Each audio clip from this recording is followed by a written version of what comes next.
Let me see. Right. Okay, that's working. Let me try and add Twitter as well. Is it working? Yep. Awesome. We should You be guys live just on my. be patient with us here for a little bit, guys, if you would. We're just trying to get it all set up. Do you ever send anything to Rumble? No. Yeah, I've had problems sending stuff to Rumble or Instagram. I think it's because Mark doesn't like me. Probably. Oh yeah, there you are. You see, you're live on. Is that YouTube? Yeah. Yeah. Oh, that's cool. And I'm trying to get Twitter as well. But I think.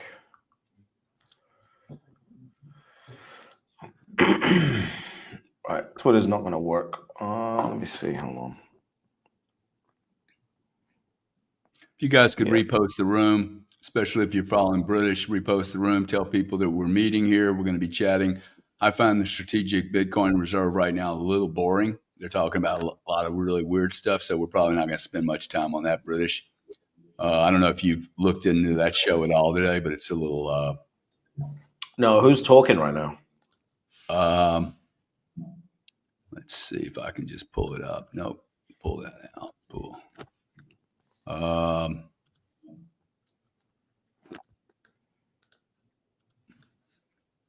These people right here. Let's see. There it is. Oh, hell. Let's see. When is this? You see this on the screen? When am I speaking with these guys? We're hosted by. Oh, you know what? This session may be starting here very quickly. If it is, see, when was this session supposed to be? If this session's starting, what I will probably have to do is pop over to this. Give me an early night. Yeah, it could be, buddy. What do you think about if you finish doing your stuff? What do you think about the price movement this morning? I think it's. I don't think we have enough. I don't think we have enough liftoff ability yet. For some reason, something's holding it back. But, I agree with you. Yeah, but price action was good this morning. It's promising. What do you have a sense of what would be holding it back? What do you think? I think it's just the schizophrenia with your president and what the administration is putting out there. I can understand the whole idea of the art of the deal and moving people off their base in order to find a new base, et cetera, et cetera. But I don't know. I don't get the schizophrenia. I think there should be a way to allow the markets to have some certainty, and it just drives me to, well, they don't want the markets to have any certainty. And they're using that as some form of negotiation tool. I don't think the Trump administration is full of morons. I know a lot of people seem to think that. I don't think that's the case. I think he's got some very good people in there. So at this point, what can you do? That's the problem with democracy, right? All you can do is vote and then sit back. Yep. And be tolerant and wait through the process. It's painful. Yep. I'm getting ready to have a show this week with Simon, and one of the things I wanted to ask you is, what mistakes do you see people making? And I'd like you to take some time with it, really. You've been in this game long enough to understand the mistakes people are making, and I'm starting to see that they may be doing the same thing over again with equities now. Could you just talk a little bit about the mistakes you think people have made and are going to make in this next move?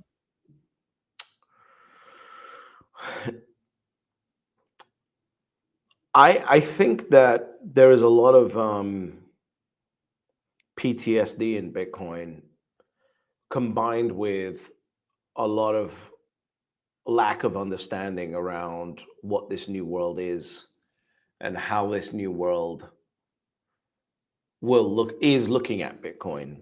And I think that combination of PTSD and lack of understanding sort of brings people to a point where they have either analysis paralysis or they're just so ignorant and scared about that ignorance that they just go into a hiding place of not wanting to figure anything out and just trusting. Now, the good news is that if they do that, then they're in a good place, right? Because at the end of the day, they got Bitcoin. So at least that's good for them. But the message that I've been trying to share with people is I, I just think that the players that are in the game right now are looking at Bitcoin in a very adversarial way. They understand that it is a zero sum game. Either I own it or I do not own it. And they want to make sure that they own more than you. And they want to give you incentives to let go of your Bitcoin because they understand in the world that's being created, the owners have the power. And that's it. That's the reality of it. So I think that that's a big mistake right now amongst Bitcoiners. I think we've got to get the happy hippie Bitcoiner and send them off the pasture at this point. If you want to survive in this, you've got to start thinking about Bitcoin in an adversarial way. And that's very uncomfortable for a lot of people. And I understand that it is uncomfortable. But I don't think BlackRock is looking at Bitcoin going, hey, we can all have some Bitcoin. I think they're looking at Bitcoin going, we want it. And unless you start thinking like that, I think you're going to be left here, and I think you're going to be incentivized to give away your Bitcoin, and that's just the reality of it. So we'll see. You're muted out, by the way. Thank you. Yeah, it looks like I thought my schedule was at 2. It looks like it's right now, but I'm not going to interfere with what they're doing. Where do you think? Pardon? Do you need to go to No, it's okay. It's okay. I think they've already started. There's no sense in me interfering with them. Do you think people are going to sell Bitcoin and try to get clever and buy MicroStrategy and MSTU and MSTY and STYKR and the next deal in GameStop? Very similar to what they did in the prior 8 years, moving from Bitcoin to Solana to Ethereum. I'm kind of sensing this is going to happen again. Yes, except the difference this time is that those vehicles are built on top of Bitcoin, right? Like those vehicles are built on top of Bitcoin. I would be much happier if someone said, I'm going to sell some Bitcoin and reallocate it to MSTR than saying I'm going to sell some Bitcoin and screw around with Solana meme coins like one of our friends is doing right now. Yeah, well, I have a very tight definition for the word friend. Yeah. That's my British side. There's a lot of jokers in this space, right? There's a lot of jokers in this space. It does not require a lot of intelligence to smoke them out either. All you just look for the inconsistencies. This is what I like about you. You're very, very consistent. Thank you. Bang, bang, bang, bang, bang. It's the same thing over and over. And, I also don't see you using a bunch of hyperbole and drama to get people to do things. I just don't get it. I don't even get the whole, hey, this thing's going to be worth $13 million one day. I do not need it to be worth $13 million. I need it to be what it is right now. It's worth $85,000 right now. I love 85 grand. I can't buy a franchise for 85 grand. Yeah. No franchise on the planet. Yeah. I can't buy I can barely buy a car for 85 grand a day. I most certainly cannot buy an apartment door. My brother's paying $350,000 for an apartment door, man, in some cases, right? Yep. I remember being able to buy apartment doors for $40,000. And now they're 200 in Arizona. Yep. And Bitcoin's sitting there at 85. We're going to look back at Bitcoin one day and go, my God, man, Who bought this stuff at $85,000? Yep. Some genius. That's going to be us. We're going It to be is. the ones sitting there going, oh, can you imagine? We bought Bitcoin at 85. There's going to be times where there's going to be I can imagine a CNBC conversation going on with someone saying, oh, when did your fund buy Bitcoin? They're going to be like $109,000 and they're going to be celebrated. It's going to be like a red carpet. It's going to be pulled out for them because they bought Bitcoin at $109,000. It's always interesting to me that Warren Buffett's brought up in the Bitcoin conversation as the antichrist of Bitcoin or the anti-BTC guy. And yet the fundamentals by which he invests in are, I don't think a toenail pops out of the mold for the way Warren Buffett invests in businesses. Bitcoin fits every one of those, except it doesn't generate cash. And that's not always been a requirement for him. Yeah. You know what does generate cash though? MSTR. Well, walk me through the MSTR. MSTR generates cash, right? For Warren Buffett, because he'd be selling call options against it. Right. But for the he would buy the underlying and sell. He'd buy the underlying stock and sell call options against the stock. Yeah, same thing as what MSTY is doing, except he'd do it himself.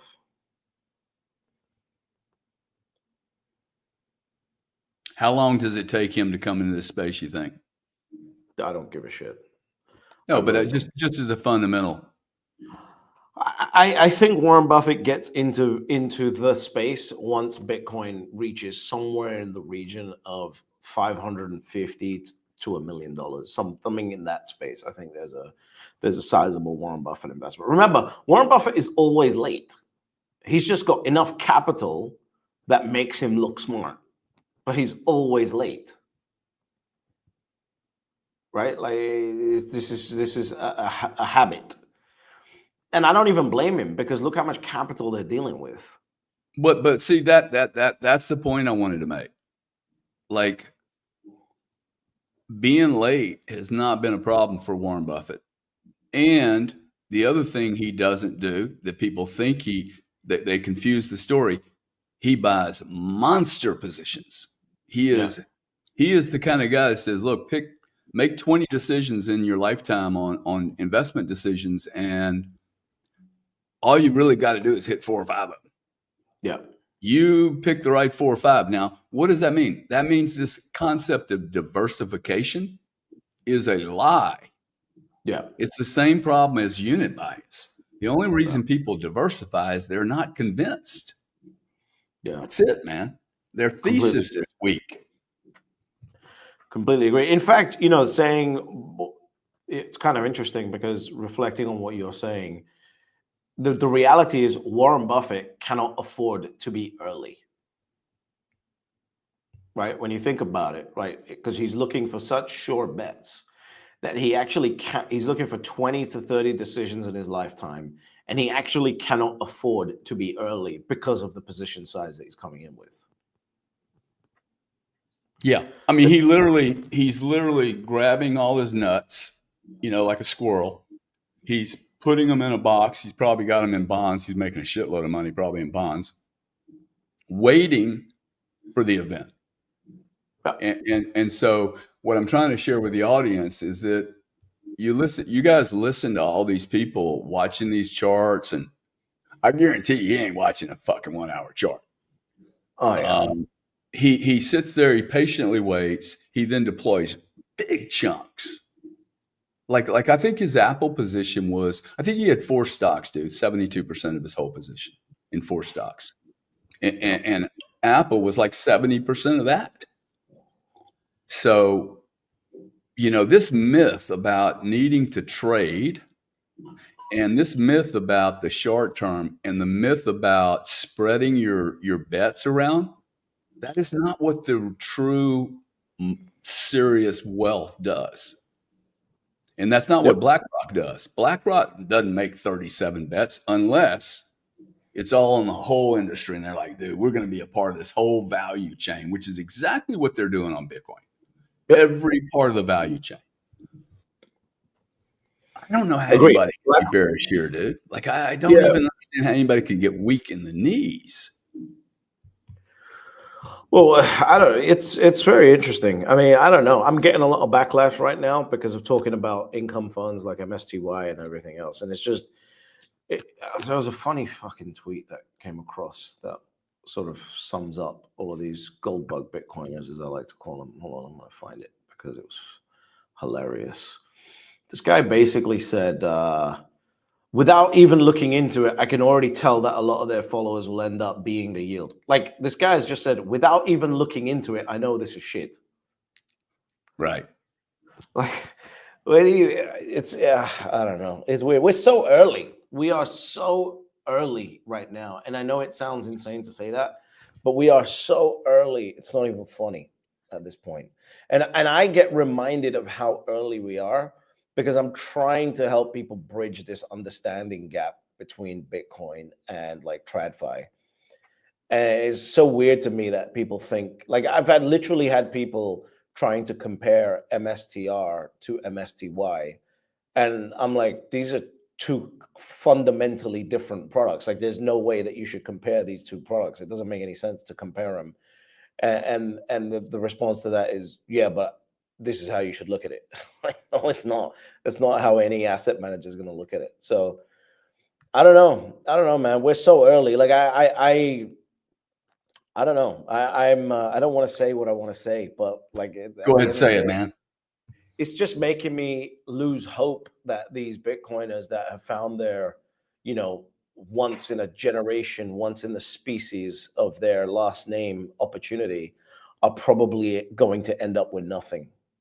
That's the fear I have.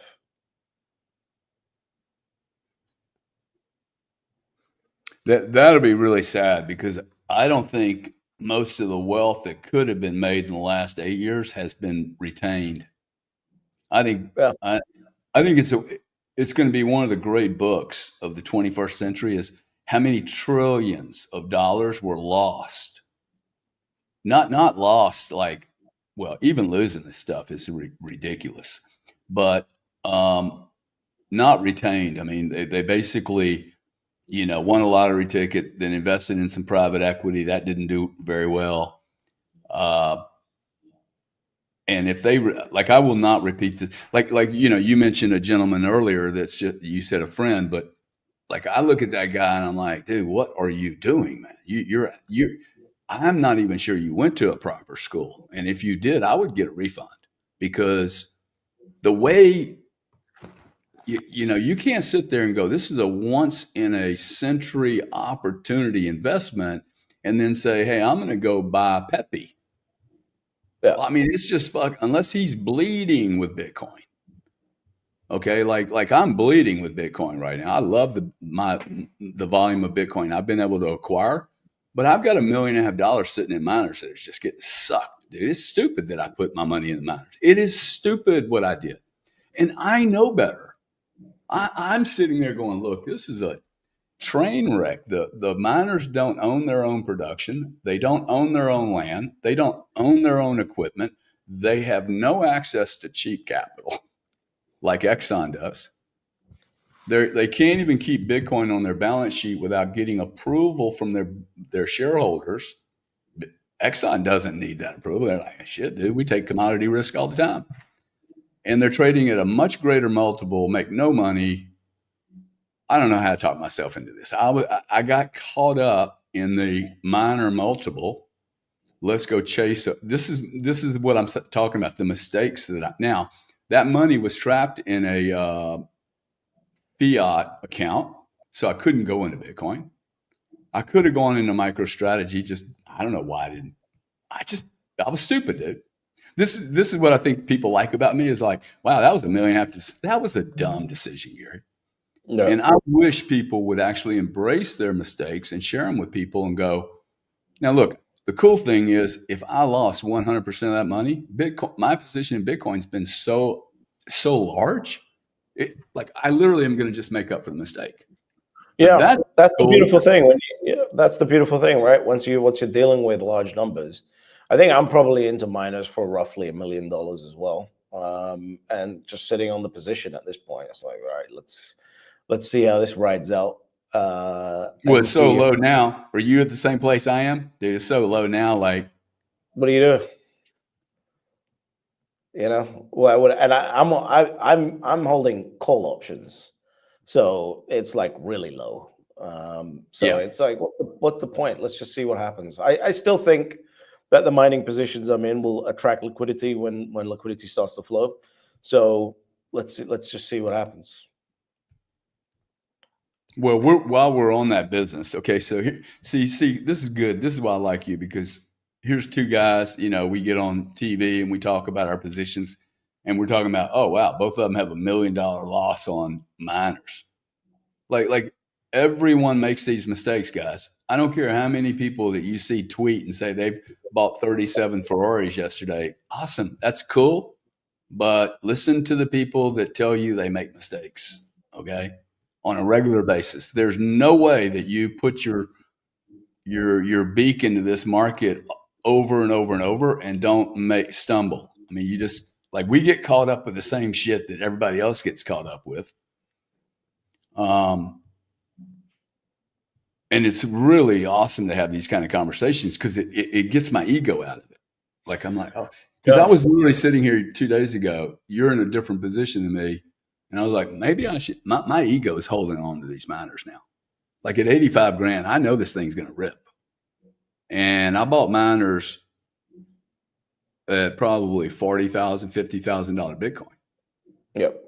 Right? That's my opportunity cost. That's a fucking real that's a real cost. There's $35,000. That would have been probably 20 Bitcoin, man. Yeah. So Okay. everyone, what they need to realize is what you're highlighting here is the awareness of the hurdle rate, which is Bitcoin. It's making it almost impossible for me to do any private equity deals now, dude.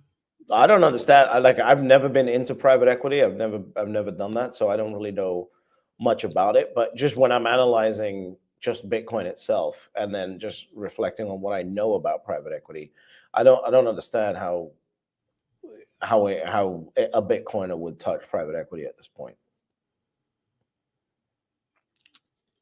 Yeah, well, I think Maybe I'm missing something, but I just. Well, let's talk about it a little bit, okay? These are the problems. Once you have Bitcoin, and this is the cool thing for Christopher Gibbons or Stacy Lewis or the Surfer 36, right? Chip Man. Most people they don't see deals where they can invest directly in the deal, build the company. Now that all sounds awesome. That's what I've done my whole life. You're broke for 6, 7, 8, 10 years, and then hopefully you either go bankrupt or you just crush it. You sell it to somebody and you make $200 million, and then you start again, or you go into hiding. The problem is you got to hire people.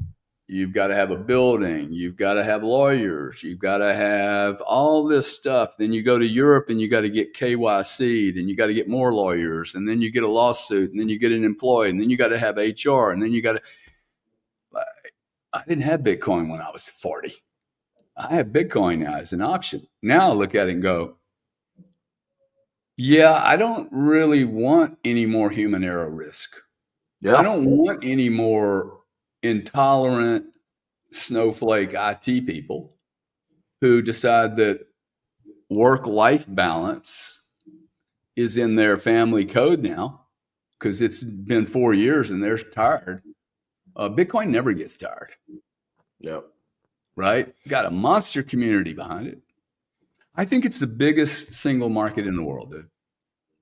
Like if you pointed an addressable market for Node 40 or for chargeback management or banking and said, hey, there's 8 billion people that need this, that's a very large addressable market. Yeah. Right? And I've never had a business that could literally consume the entire planet at some level, whether it's a penny or $1 billion. I don't know why I would take the risk. and all the hassle. I also don't think that Bitcoin ever gets tired of you owning it, right?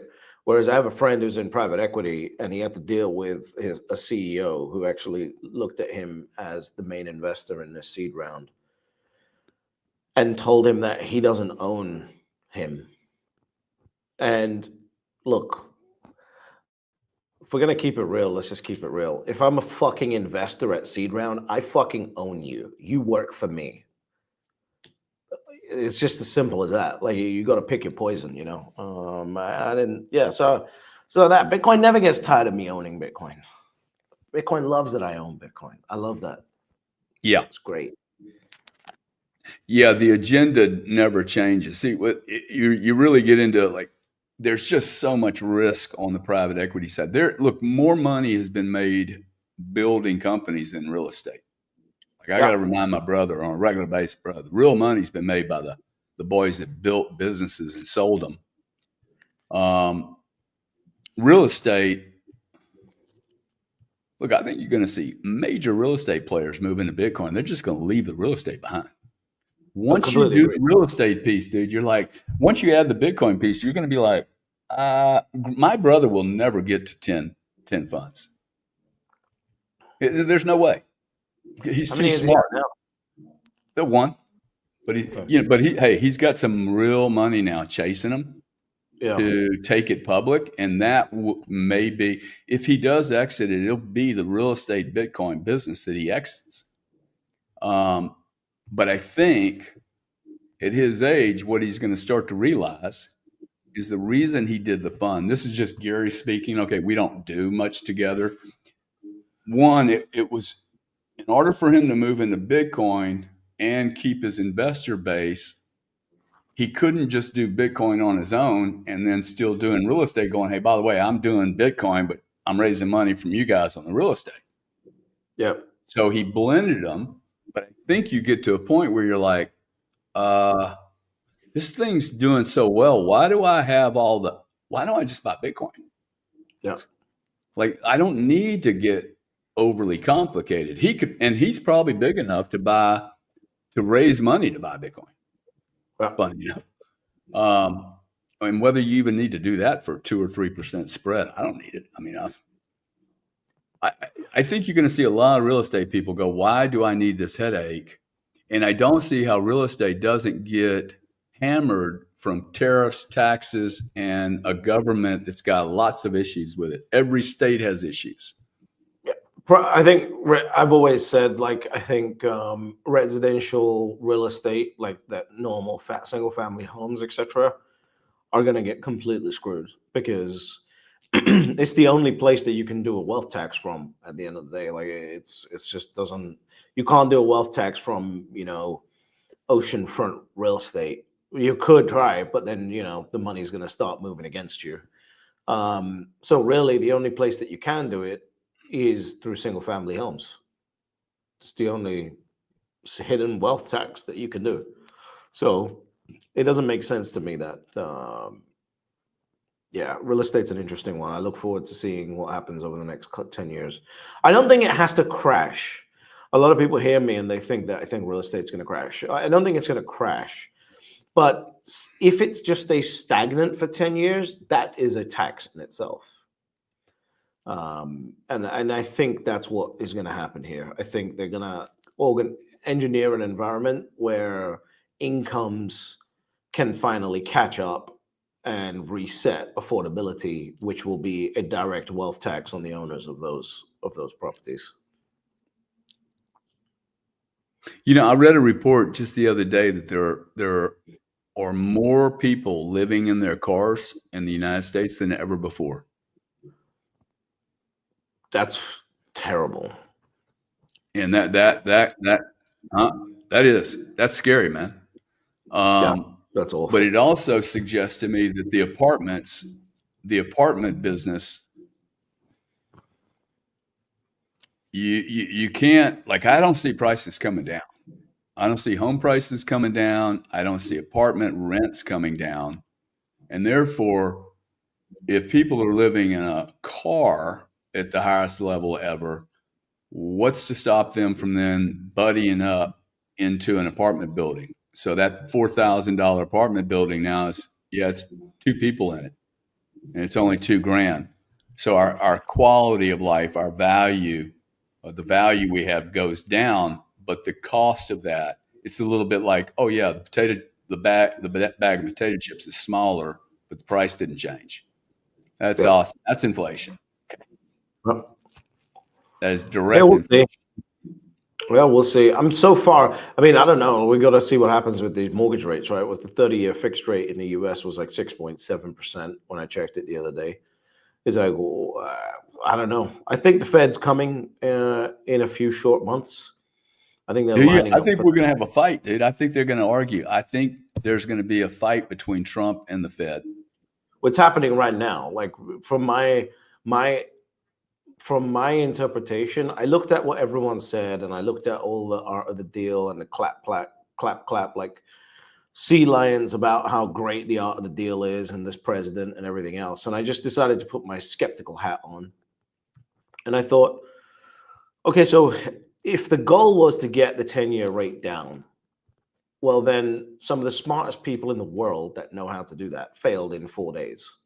So clearly that wasn't the goal, right? Because I don't believe that Howard Lutnick and Besant would fail at that particular objective if it was the objective in 4 days. I don't think China outfoxed those two guys in 4 days. And so I thought about it. I was like, well, what if we just go complete? And we don't know. Nobody knows, right? Nobody's been told like this is the objective here.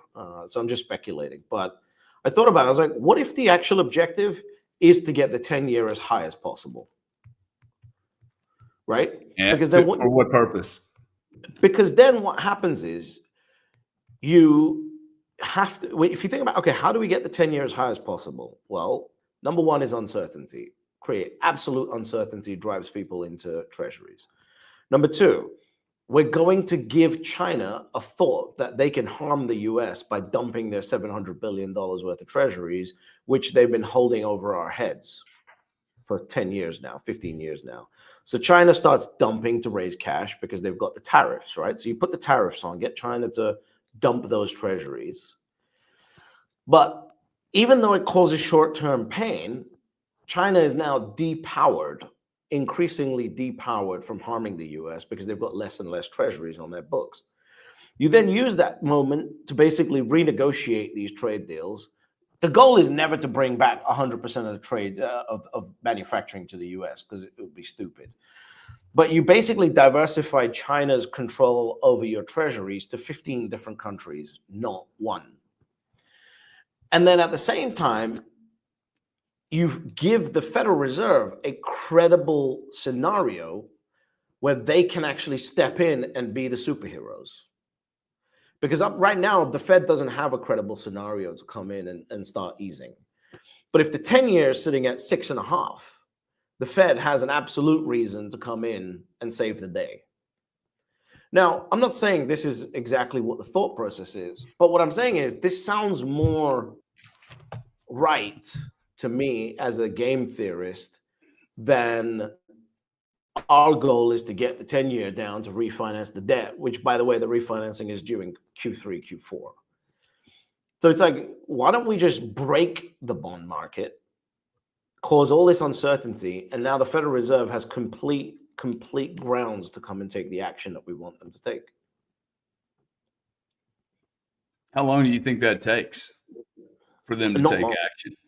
Not long. I think it happens. It happens in the next couple months, or it starts to happen. How do you think the current administration's doing overall, not related to Bitcoin, but just overall? Again, I think they're doing exactly kind of how you would expect a Trump administration to do, which is it's mayhem, right? Wait. And that's a good thing. Do You all right? you hear that? I just got somebody bouncing in on my. Let's see, where the heck is this? Sorry here. Oh no, where? Can you hear that? No, You can't hear anything. no. There it is. Okay, sorry. It was bugging me. It was another show that popped up. So you think they're doing the job you expected? Because all I'm hearing from a good 50% of the people is that Trump's an idiot, Howard's an idiot, Bassett doesn't know anything. Yeah, They're it's all easy for smart. people.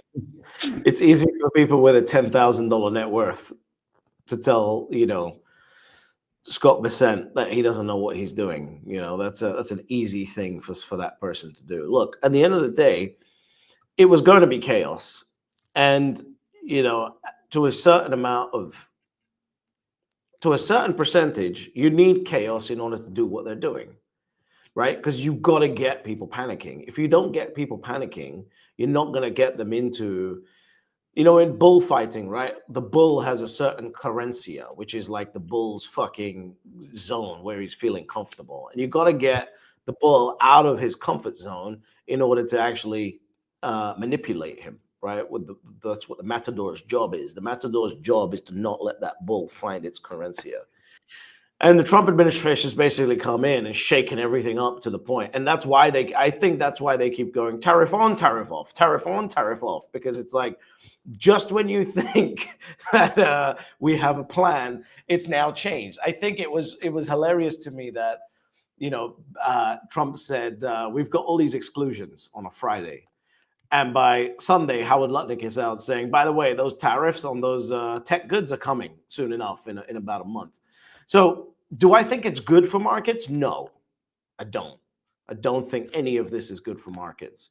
Do I think it's good for getting a deal done? I think it is. Do I think it's good for handing the Fed a credible reason to come in and save the world? I think it is. Do I think it's a good way to get China to start dropping some of those treasuries and build up, their cash pile? I think it is.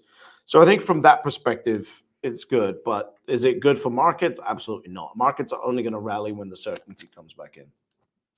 Doesn't impact you or I, though. Like this is the point that I think people need to recognize. Just because the S&P went down 3% one day, if you're not in the S&P, it doesn't really impact you. It's just drama. It's just noise. And I think that's what they've realized. Like, they can sacrifice the markets because the majority of the voting base is not in the markets. That's right. That's right. It's not Wall Street. I have to keep arguing with people. 70% of the world is not in Wall Street. It's just the very top of the food chain. And all the little whiners right now who've come out in the last 2 weeks. I mean, I thought they were Bitcoiners, dude. They're behaving as if they own a lot of equities. That's what they're behaving like. And I'm just looking around going, wow, I thought you guys were like hardcore. I'm a hardcore Bitcoiner. Like I have become, I'm like, wow, man, I think I'm one of the hardcore Bitcoiners, dude. Like, you guys are worrying about NVIDIA. Why would you worry about NVIDIA if you didn't own NVIDIA? Well, like, I started looking at it going, God damn, dude, this stuff's getting so cheap. This is what I was trying to get to. I found myself the other day looking at Bitcoin at 80, 85, 90, and then looked at Palantir and went, man, I can buy Palantir for $70, dude. no. Like, it's starting to get, like, I started looking at equities away from Bitcoin. I'm like, hey, don't get hoodwinked here, dude. Like, I could literally, oh shit, I need some Palantir, because I've seen Palantir do. I think Palantir is going to be a great company. I would invest in it for a very different reason than I would Bitcoin. I would literally invest in it because they're that close to the government. That is not a good reason to invest in a company. And that would be my only reason. Hey, they're really smart people and they're really tied in with the government. That's a horrible reason to invest in a business.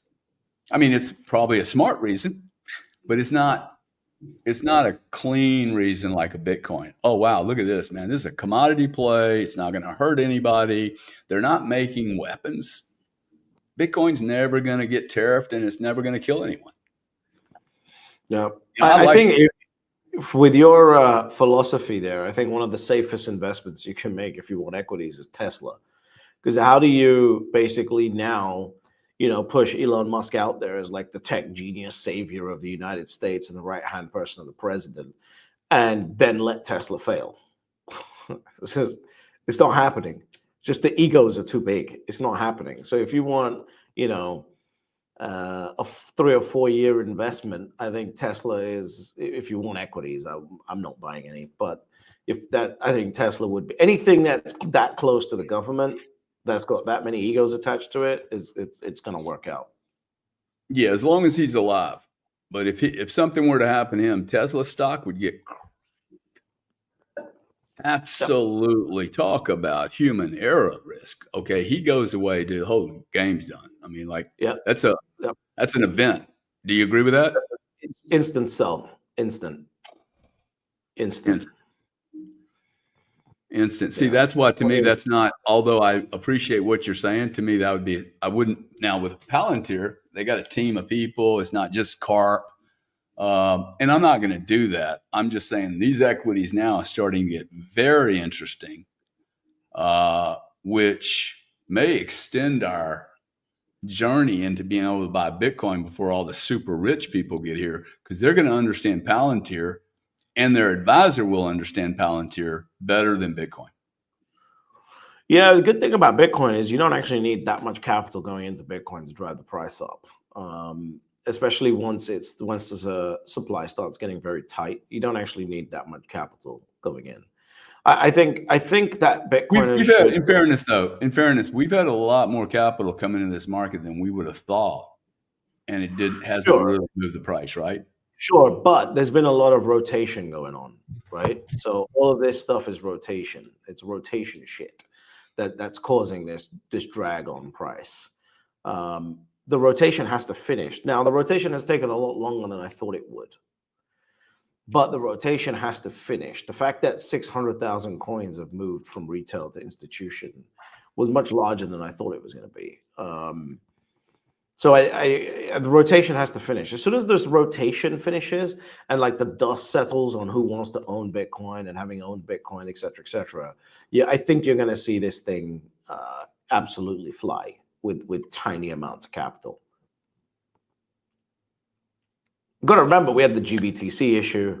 There was a lot that's happened since the ETFs. The fact that people, were dumping out of their GBTC for so long, all that capital all of that was being sucked up.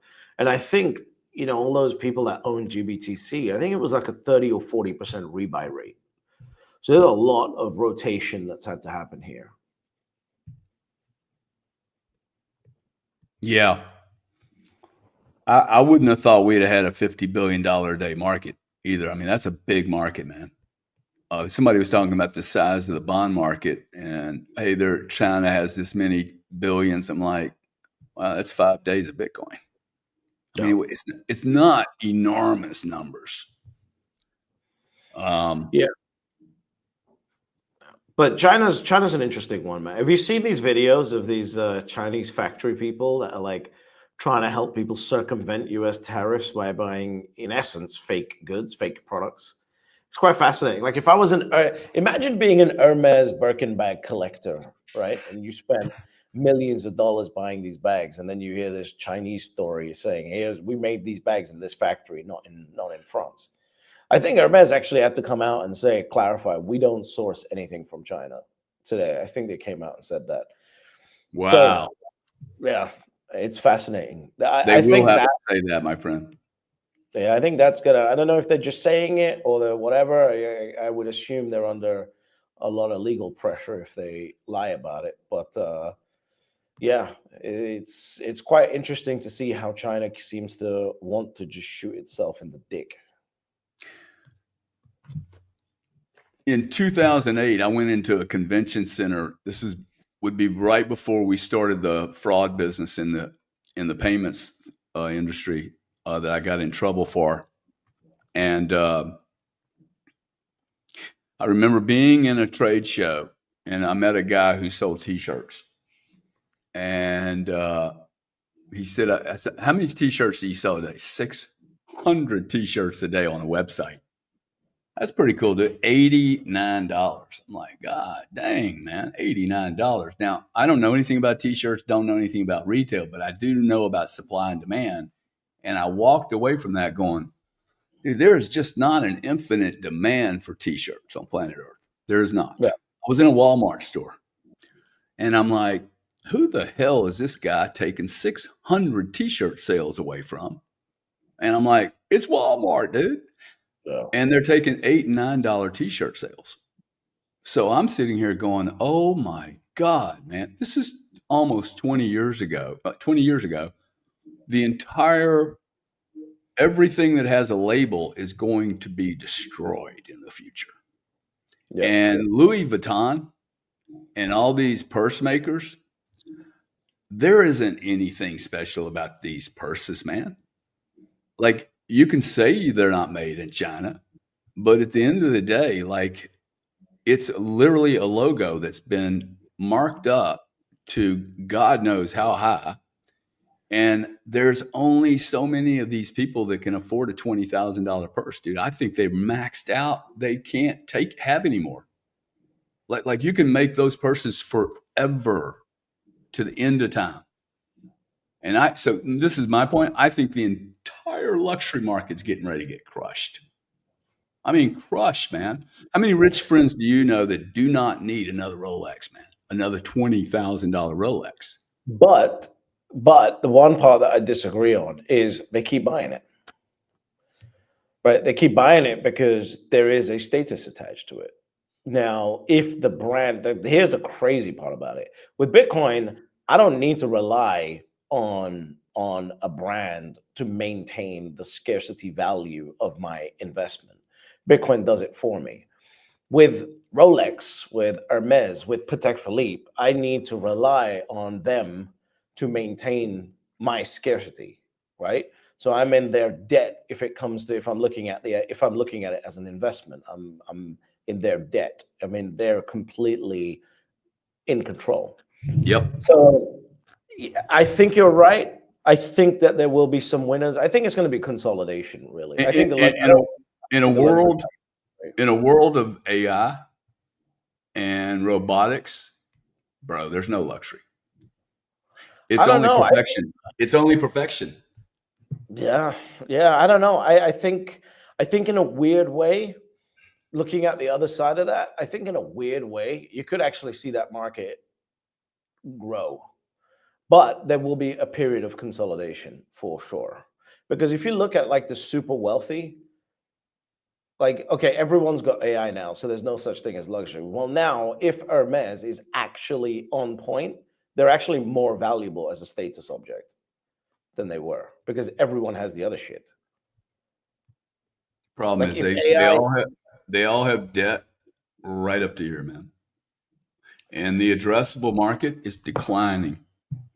You will buy less watches in 10 years than you do today. It's just natural. As you get older, you spend less on stupid stuff. 100%. Not to say that the Petite's stupid, but it's 60 years old. You don't need a Petite. It is Like stupid. that, whatever. It is stupid. It's completely stupid. It doesn't make sense. If I was to evaluate the decision to buy it, like from a logical point of view, it's completely stupid. There's no two ways to do it. It's based purely on passion. Now the Yeah. question is, passion is fallible, right? Because let's say something happens to me and it goes to my next of kin. What if they're not passionate about Patek? What happens to the collection at that point, right? So that's happening to gold, by the way, let alone Patek Philippe's. That's happening to gold. When you study like some of Charles Schwab's asset allocation reports from generation to generation, gold is getting murdered.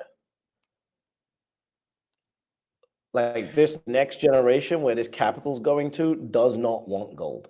No chance. I agree. I totally agree with you. And I think a really good analogy is the diamond market.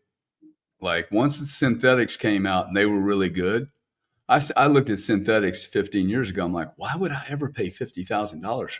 Like everybody knows I'm wealthy. Okay. It's like, I don't need to go buy somebody a 10 karat diamond I would never do that. But if I can buy a 10 karat diamond that looks better than a fucking 10 karat diamond, I mean, Jeff Bezos could pull that off all day long. Nobody's going to ask him if he's I buying don't a think synthetic. I'm never like. Can you imagine buying a natural diamond now? Like, you got to be a fucking moron as far as I'm concerned. Why would you do that? It's not going to Doesn't hold. make sense. I've got a friend who deals in diamonds, and he was saying, he goes, "There's no way to tell the difference. Like, you would need some kind of machine that is in a lab, and then you'll be able to tell the difference. But outside of that, it is a VVS1. Whatever you say it is, whatever it's made to be, it is that. There is no way. Why the hell would I buy a natural diamond now? Like, Right. there's no way. I don't care what anyone says. The only way I'm buying a natural Then your diamond, watch story goes the same way, man.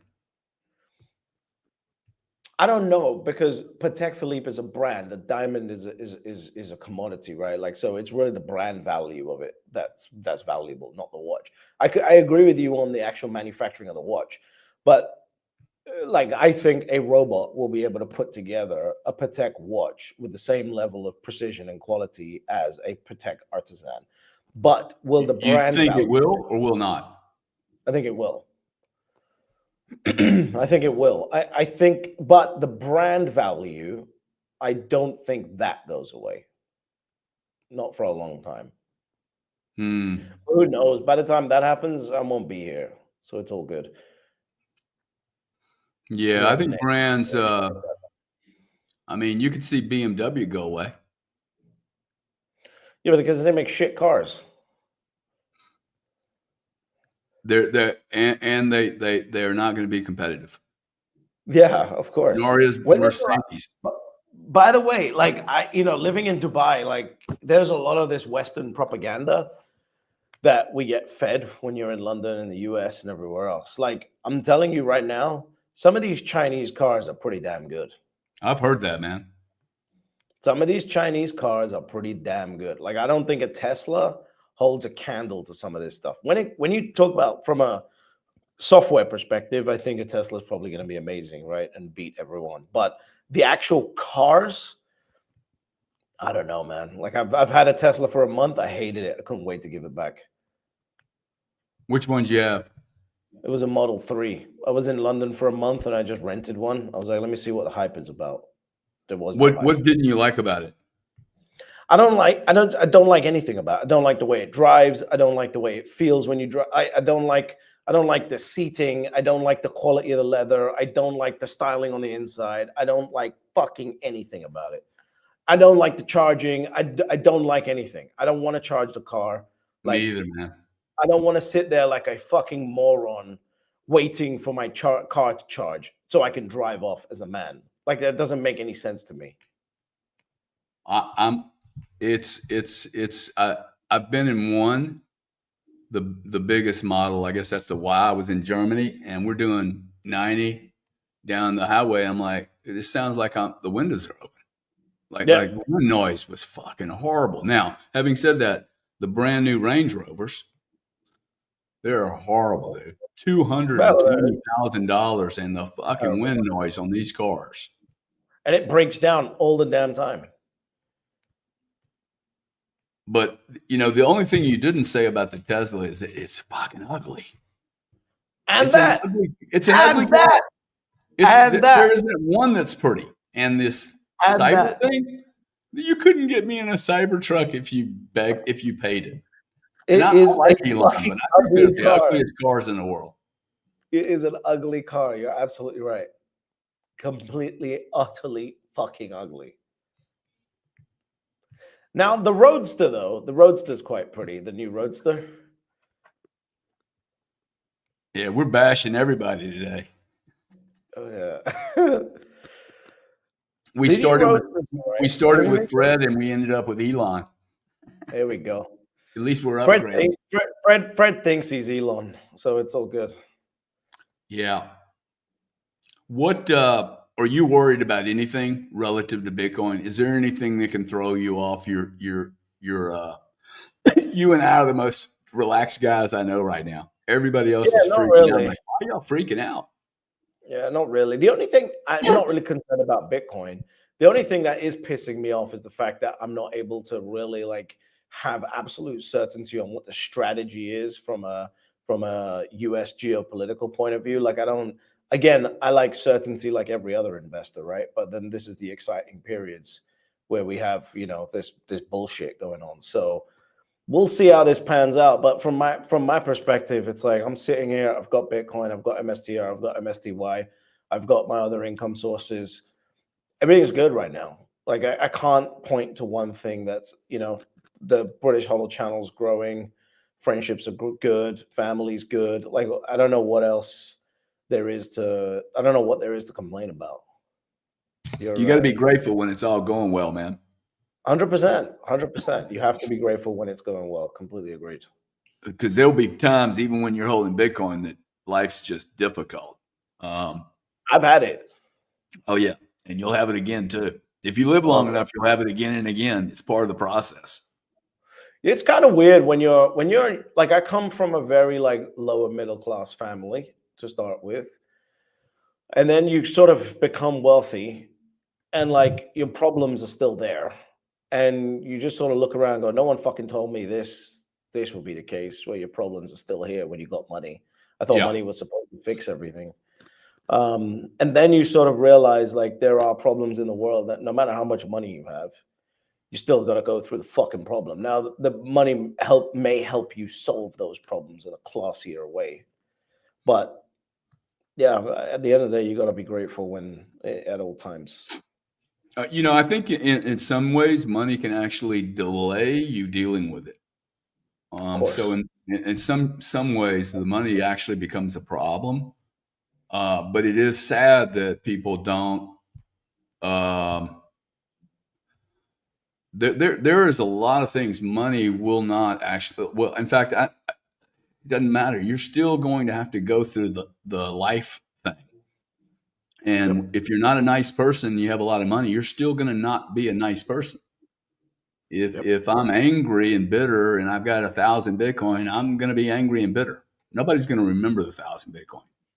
They're going to say, hey, the guy was an asshole. So I actually think it becomes more challenging. And people think, oh, it gets easier. No, it can be very confusing, actually, because you're thinking that it should be, hey, I paid my way to like have a bit of a smooth ride here. Hey, this ride is not smooth right now. This is life, man. Yeah. This is life. And this is why one of the reasons I come on here, because I don't make money from doing this, but I look at the tool and go, wow, I see a lot of tools coming on here and spreading shit that's just not like very helpful. And so I can either go into hiding or I can stick my nose in here and go, hey, this is my view. I collect a few people like you in my universe. And to me, spinning up this community between us with practical solutions about how to live that aren't covered in. I don't know if it's me or you, but your audio cut out for me. Oh, did it? Can you hear me now? Might be you. I don't see anything. Maybe it's my. You might have disconnected something. But I think the Bitcoin only gets me. Can you hear me now? KB, all the guys say they can hear me. British. Can you hear me? Yeah, I can hear you now, but you changed your speaker, it sounds like. For some reason, I can't hear you. Everybody else. What the fuck is going on? Check, make sure this mic. I can hear you. Mic's good. What is happening here? The audience can hear me, so I was getting ready to end this up anyway. So hell, I might just turn the guy off if you can't hear me. Delete.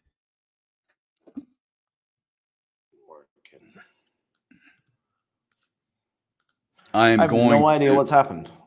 Well, I'll tell you what we'll do, buddy. We'll just end it up here. I'm going to throw the screen up. 84.8. I like it. I like Bitcoin at 84.8. I like it a lot. Hey, guys, I think British is going to try and come back. British, your battery on mic is dead. I want to thank everybody for being here. Dinos, KB, Max Major, Knowledge Seeker, Dave Yu, About Last Night, Clipman, Marduk, Adrian Martinez, Coadic, Bitcoin Bull. You guys are awesome. How's this, man? Can you hear now? Yeah, I can hear you now. Awesome. Not sure what happened there. Me I neither. was just thanking everyone for being here. Look, man, let's go ahead and close up. You got any closing comments, thoughts, advice to anyone out there? Not really. Just get to one fucking Bitcoin before it's too late.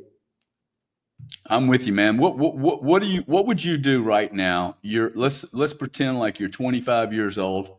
Oh and, man, hey, you don't have a Bitcoin. What would you do? Bitcoin's at 80 grand. What would you do to go find a way to make 80 grand to buy Bitcoin? Give me two things you'd just go hustle into the next 2 months. How long would it take you to make 80 grand, dude? 25 years old. What skills do I have? You have the skills that you have right now. That I have right now? Yeah, but well, whatever you were like at 25. I mean, okay. Shit, I know you could call me up and say, Gary, I got $20,000 worth of work to give you tomorrow, bro. I mean, if you want to do some manual labor. Yeah. I think that would be the case. You would have to go figure out, okay, like I don't think it would be one thing. I think it would be a slew of things. I think it would be a machine gun approach. I would go sell shit. I would figure out how to get 2 or 3 sales jobs, figure out how to build a brand value very quickly. I would figure out how to sell expensive shit. Back then, it was mainly like real estate and stuff like that. So I would probably just go find a way to go secure a discounted development and then package that up. If the deal is right, the people will come. So package that up and find the investors, close it, and hopefully walk away with 80 grand. Now, I'll tell you what I would do. I would target rich people like me and you. I would knock on their door. I'd go into rich neighborhoods. I'd get dressed properly. I'd get a little business card that cost me nothing. And I would knock on the door and go, hey, look, I am here to help you. Okay. I guarantee you, especially after all these bloody hurricanes, you can't get any help.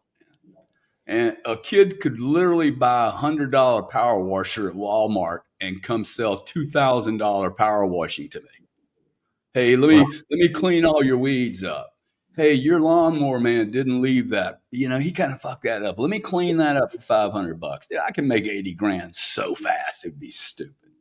Yeah. Once you find someone with a problem, they're willing to write you a check. They'll write you a second check to help them.